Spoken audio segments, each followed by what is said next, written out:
Futecast, futebol na linguagem carioca. E aí, galera, começando o terceiro Futecast, a terceira edição do podcast que fala exclusivamente do futebol carioca. Estamos aí depois de um final de semana muito movimentado, um péssimo final de semana para as equipes cariocas, tirando o Botafogo e o Macaé, nenhum deles venceu, nenhum clube da Série A venceu. E hoje eu recebo aqui o meu grande amigo Leandro Vitor. E aí, Leandro, beleza? Beleza, Gabriel. Um prazer estar aqui com você, com a galera do Futecast. Muita chuva, Leandro, ou muito sol daqui hoje? Cara, na verdade o tempo tá meio lusco-fusco, né? Tá nublado e tal, né? Mas... Vamos debater aí, mas primeiro tem que pensar também na alegria de um time subindo.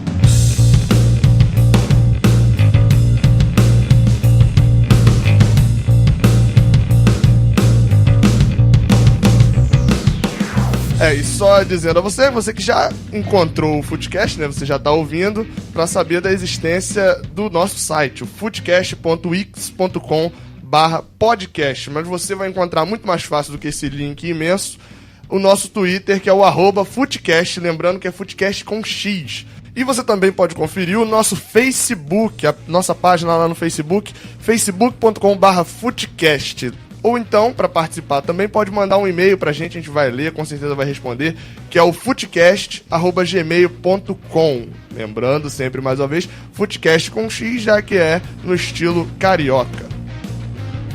O William não escapuliu, invadiu a grande área, tocou, olha o Sassá, vai fazer o terceiro dele, bateu pro gol, fogo, fogo, fogo, fogo!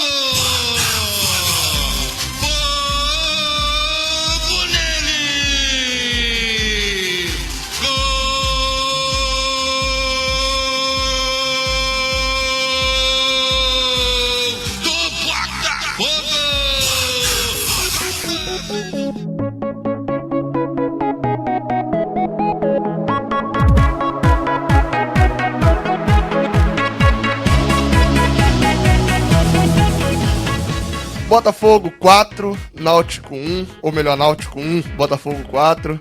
3 gols do Sassá Lotelli e 1 do Diego Jardel. Diminuiu no finalzinho o Daniel Moraes pro Náutico. Botafogo disparou na liderança, já que o Vitória tropeçou na rodada. 5 pontos já abriu o Botafogo pro Vitória. É o campeão, Leandro. Eu tenho perguntado isso, perguntei pro Adriano, já pro Matias também na semana passada. E eu já falei, pra mim já acabou. Já acabou a Série B, já, pelo menos nessa parte de título. Você também? Também. O Botafogo teve alguns momentos difíceis na competição. Oscilou bastante, principalmente depois que o Ricardo Gomes assumiu, né? Teve 2 ou 3 jogos que conseguiu ir bem, depois deu uma queda. Mas o Botafogo é campeão, sim, com certeza. Já tem mostrado ao longo do campeonato que tem uma boa equipe.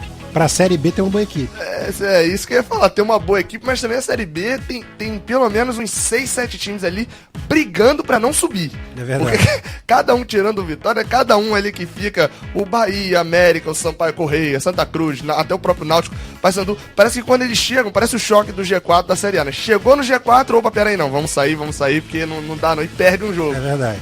Botafogo nessa, a própria consistência, né, do time, de sempre vencendo. E 2 goleadas, nesse 4-1, Sassá agora vira ídolo. O Sassá, na verdade, nunca foi uma grande aposta do Botafogo, né? O Sassá é um jogador de qualidade técnica, mas nunca foi um jogador que o Botafogo apostasse suas fichas. Mas nos últimos jogos ele tem se mostrado um jogador importante e acredito que pode ficar pro ano que vem para montar um elenco e ele junto. Mas o time do Botafogo precisa prestar atenção, Gabriel, que a defesa do Botafogo, ela não é muito boa. Você vê que no jogo passado contra o Ceará, o Botafogo teve o domínio do jogo e numa bobeira tomou o gol e perdeu o jogo em casa. Então, para título, para a Série B, tá tranquilo. Mas mais para frente a gente vai poder falar um pouco melhor, mas o Botafogo precisa se estruturar melhor para a Série A. A gente tá vendo um belo exemplo disso aí com o Vasco esse ano, né? Porque o Vasco voltou da Série B com um time que nem foi campeão, né? E não era um time bom e tentou até manter alguma coisa, não mudou muito, mas aí a gente já tá vendo que provavelmente deve voltar. Então tem que ter uma estrutura, né, por parte das próprias pessoas que vão compor o elenco do Botafogo pro ano que vem. Não é uma coisa simples, né? Montar um elenco pra Série A. A gente tá vendo aí o próprio Joinville também, que subiu e não se estruturou, foi estruturar no meio do campeonato e agora tá quase subindo. Mas pra mim o Botafogo é campeão. Eu gosto de receber uma declaração assim pra gente poder usar no futuro. É campeão já, olha? Botafogo é campeão. Botafogo é campeão, assim, quando a gente vai falar daqui a pouquinho, né, sobre o Corinthians, que já é campeão pra mim também da Série A, mas o Botafogo, pra mim, é campeão. E te digo que eu acho que com umas 3 rodadas de antecedência, o Botafogo já vai poder levantar o título. Marcelo Oliveira tira mais uma. Nenê pega a sobra, a última chance pro Vasco. Olhou pra área, cruzou, lá em cima. Eraço lá no alto, corta e acabou o jogo!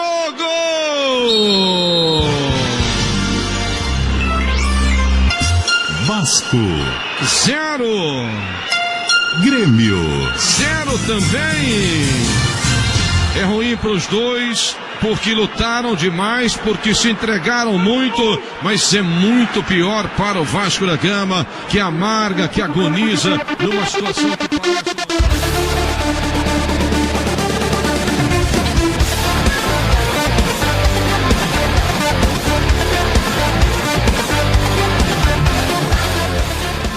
Vasco 0, Grêmio 0, não tem gols.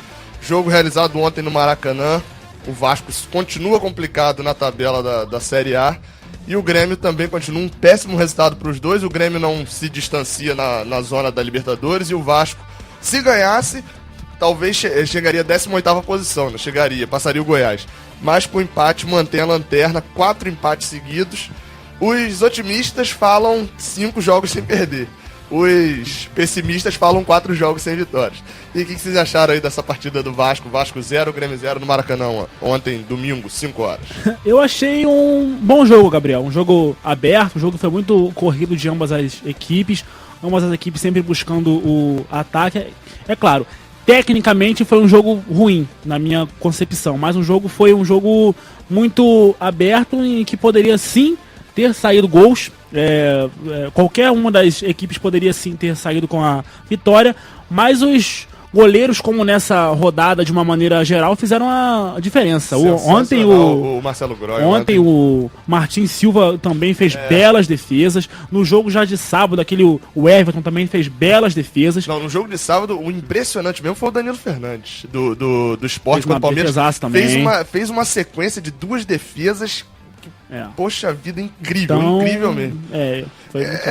Foi o Vasco ontem, assim, eu não gosto muito de falar isso, porque daqui a pouco não acontece e fica, né, marcado, mas o Vasco tá a 4 rodadas tendo empates de rebaixado.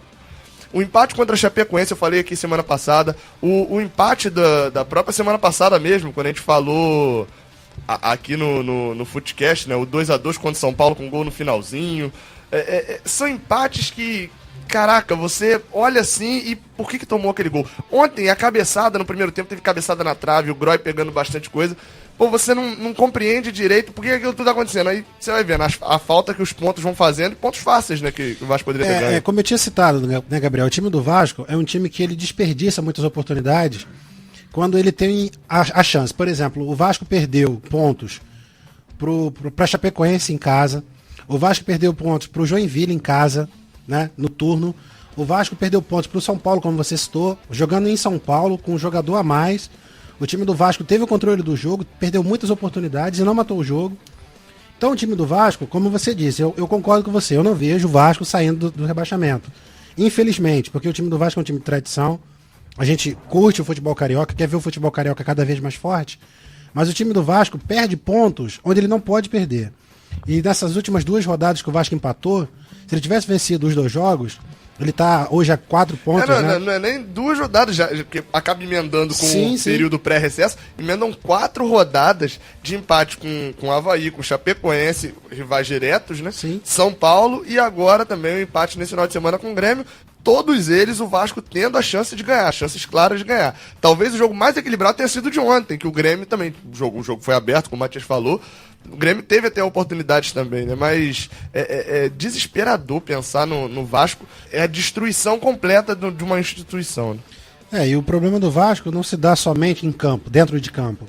O problema do Vasco é um problema recorrente, estrutural. É um problema recorrente, que tá exatamente, agora, né? É um problema, assim, guardado as suas proporções. Não vou criticar a pessoa do presidente, que eu não conheço pessoalmente. Mas você vê a administração do Vasco nos últimos 10, 15 anos, o Vasco foi se afundando. Então o que acontece hoje é reflexo do que vem passando ao longo dos anos. O Vasco que há 4 anos, né, o último bom time que o Vasco montou foi o time de 2011, que foi campeão da Copa do Brasil. Que era o Trem-Bala. Isso, e vice-campeão brasileiro, né? E no ano seguinte fez uma boa Libertadores, né? Chegando até a jogar com o Corinthians, uma fase que o Diego Souza perdeu aquele gol inacreditável. Mas o time do Vasco veio em problemas recorrentes e fez um início de campeonato muito ruim. Por isso, o retrato é esse. O rebaixamento tá batendo na sua porta mais uma vez. E a torcida do Vasco, Matias, está pensando o seguinte. Há 4 anos que ela está pensando... se Diego Souza não tivesse perdido aquele gol, o Vasco ia pra semifinal da Libertadores. É igual o Pica-Pau, né? Se o Pica-Pau tivesse avisado a polícia... Se jogasse é complicado. Se o Pica-Pau tivesse avisado a polícia, nada disso teria Se não chuta, se não bate falta, se não cabeceia, se não faz nada. O negócio é dentro do campo.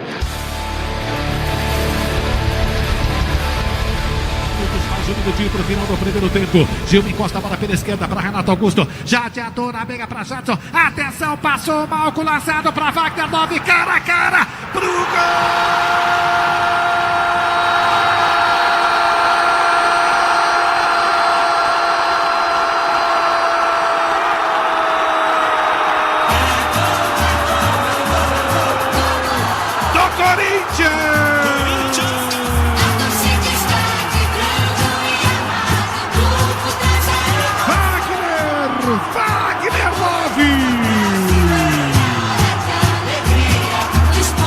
Explode, é fiel aqui na Arena Corinthians. Timão.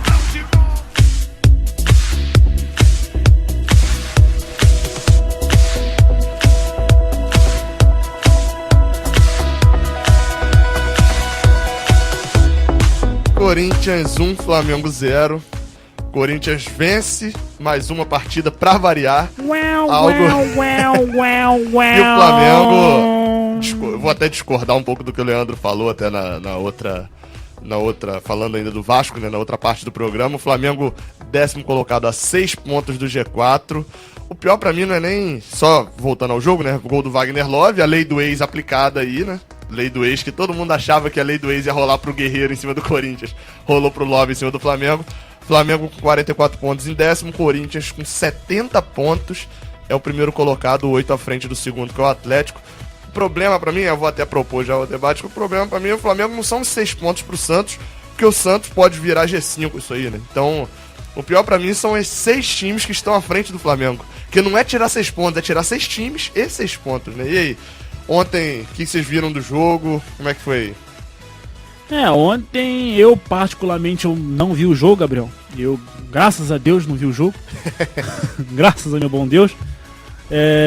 Mas pelos lances que eu vi depois, a equipe do Flamengo jogou muito mal, como sempre, né? Como vem jogando sempre, sem um plano tático, os jogadores sem muito o que fazer em campo, não sabem o que fazer em campo. O Osvaldo, pra mim, errou em ter colocado o Jonas, ter tirado o Canteiros assim, do nada. Jonas errou tanto que o Jonas acabou sendo expulso, como também já é de praxe, já é de lei. O Jonas, normal. Se ele passar um primeiro tempo sem tomar amarelo, cartão amarelo, alguma coisa está acontecendo. O time do Flamengo, na verdade, passa por um momento difícil também. O Cristóvão saiu do Flamengo, o Osvaldo assumiu, né, em meio àquele primeiro jogo contra o Vasco, né, da Copa do Brasil, que o Flamengo perdeu. E aí o Osvaldo saiu, o Cristóvão saiu, o Osvaldo assumiu, o Flamengo pegou uma sequência de 7 jogos sem perder, né? Um empate que acabou eliminando o time na Copa do Brasil e 6 vitórias seguidas no Campeonato Brasileiro, né? Da primeira rodada até a 6ª do segundo turno. Então todo mundo imaginou que o Osvaldo chegando, conseguindo 6 vitórias seguidas, e quando começasse a colocar o seu padrão dentro do time, que esse time brigaria, inclusive, por título. Naquele momento se imaginaria... 2009. Naquele momento se imaginaria uma sequência boa, porque o Flamengo venceu 6 jogos, jogando quarta e domingo, né? Final de semana, meio de semana, sem poder treinar. Então, se imaginava que quando o Osvaldo pudesse treinar a equipe, se imaginava o Flamengo com um padrão tático. Então o Flamengo hoje é um time, como o Gabriel falou, além de ter que ultrapassar 6 equipes e tirar 6 pontos, Não tem padrão. É um time que você vê não tem poder ofensivo. O Guerreiro tá no mau momento. Sim, está no mau momento. Mas o time não cria nada. Então pode colocar qualquer jogador no ataque do Flamengo. A bola não chega com qualidade. Você vê o Alan Patrick batendo falta hoje, é desesperador. O cara não consegue levantar uma bola na área. E o Flamengo, que nessa época, né? Até o Paulinho acertava pancada de primeira no ângulo. Passou. Esse campeonato que o Flamengo jogou 7 jogos sem perder, 6 jogos seguidos vencendo, passou. Mas... O Matias, o Flamengo vai... Eu gosto de perguntas assim, porque é muito legal, porque na semana que vem a gente já muda a opinião. Mas é pra frisar bastante o momento. O Flamengo chega no G4? Olha, objetivo. Gabriel, eu sou flamenguista e você sabe disso, mas analisando friamente não chega não, tá jogando muito mal. O Flamengo esse ano, na minha concepção, contratou mal também. Pará, Pablo Armeiro, Ederson, é de vidro, né, Ederson? É de vidro ele. Ah, mas contratou sabendo. É de vidro. Almir, que isso? Então contratou muito mal. Na minha concepção, não vai chegar, realmente vai ficar mesmo por aí 11º. A sorte do Flamengo foi que venceu aqueles 6 jogos. Porque senão... Fez a gordurinha pra não cair. Porque senão tava lá embaixo brigando pra não cair. E difícil. Você, Leandro? Chega ou não chega? Não chega. O time do Flamengo, se conseguir pelo menos chegar aos 50 pontos, está de bom tamanho.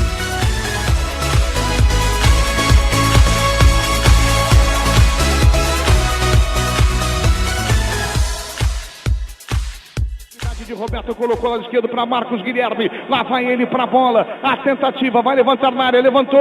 Gol falhou. Olha a cabeçada de Walter. Gol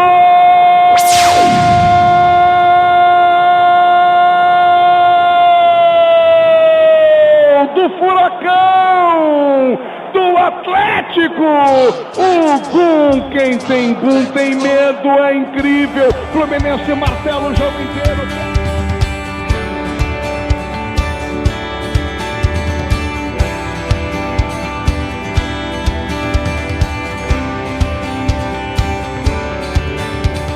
Fluminense 0, Atlético Paranaense 1.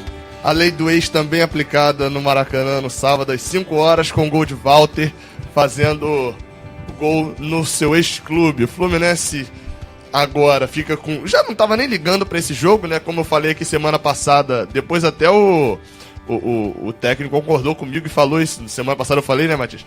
Com você e com o Adriano, que o Fluminense poupou seus jogadores em campo. Essa semana fez a mesma coisa pra mim.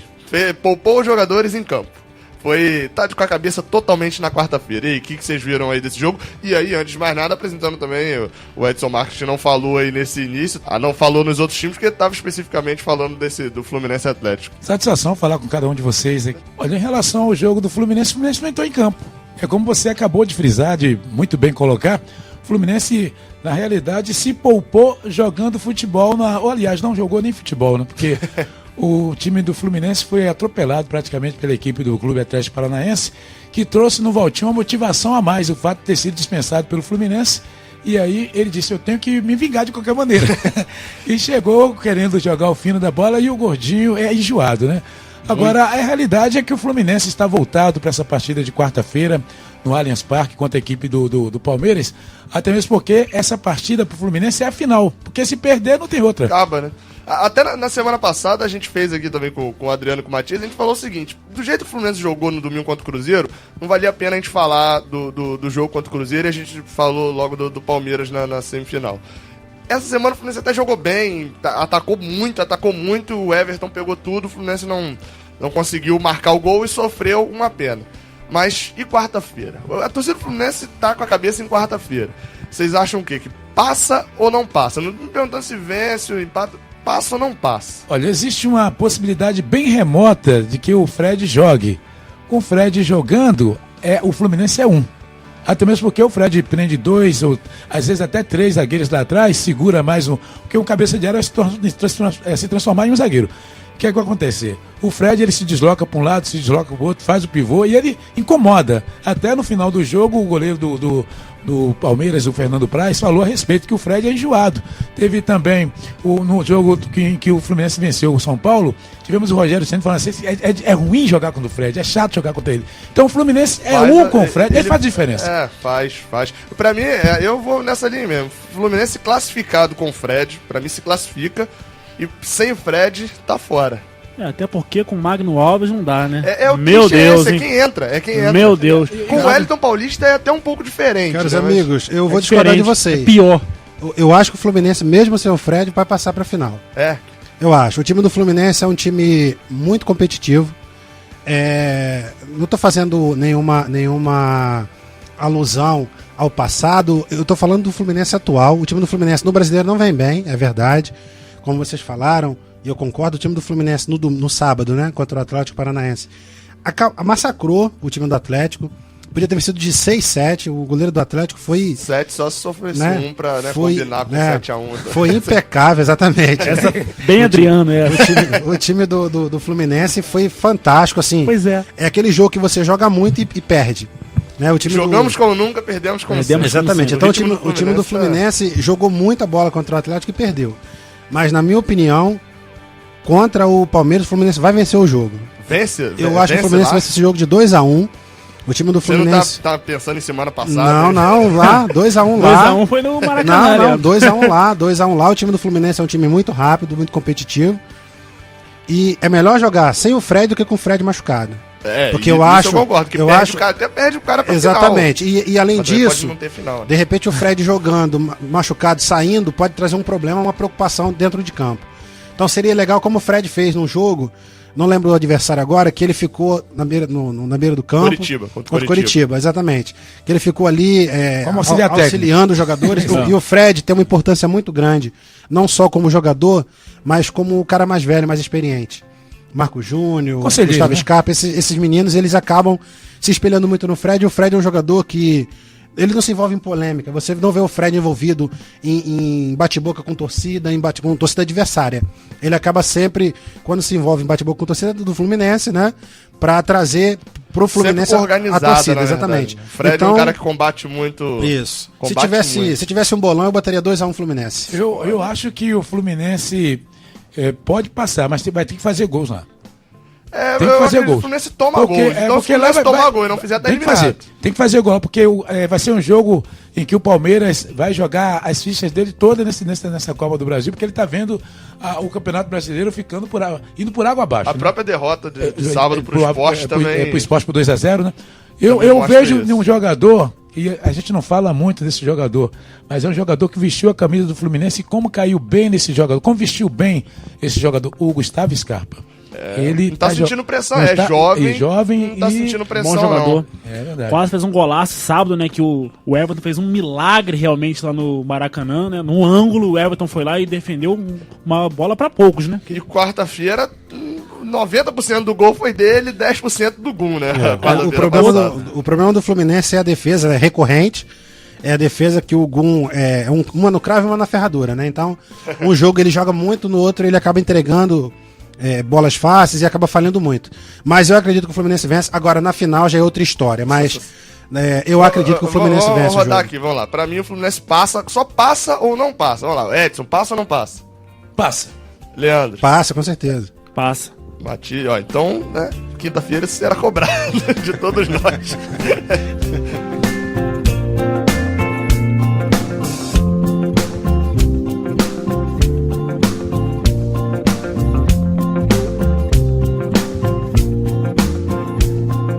Bem, então, finalizando, hoje não temos Jogo da Minha Vida, o programa foi bem extenso, até mais do que o normal, mas teve muito assunto esse final de semana.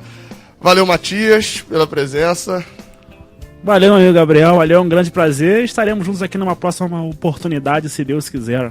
Valeu, Leandro. Valeu, estreando Gabriel. Hoje. Estreando. Foi bacana, gostei muito, quero participar mais vezes.